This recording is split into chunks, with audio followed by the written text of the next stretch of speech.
ఒక ఆటకాయ పిల్లల వలె ఉన్నాం మనం. ఒక రకంగా చూస్తే ఒక ఆటకాయ పిల్లల వలె ఉన్నాం. ఎలాగూ?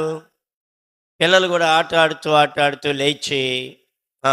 అయన్నీ బొమ్మలు గిమ్మలన్నీ అక్కడ పారేసి అప్పుడు తీవ్రంగా ఆడతారు. అప్పటికప్పుడు ఏం చేస్తారు? అయన్నీ అక్కడ పారేసి లేచి ఎళ్ళిపోతారు.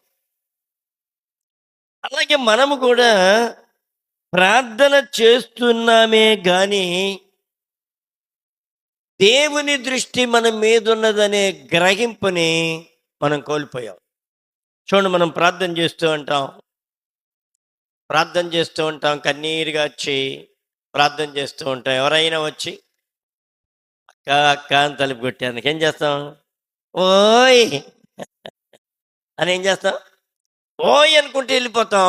వాళ్ళకి సమాధానం చెబుతాం. మళ్ళీ ఎళ్లి ప్రార్థనలో కూర్చుంటాం. అప్పుడు ప్రార్థన వచ్చుద్దా మీకు? వచ్చుద్దా? రాదు, కట్ అయిపోయిందక్కడ.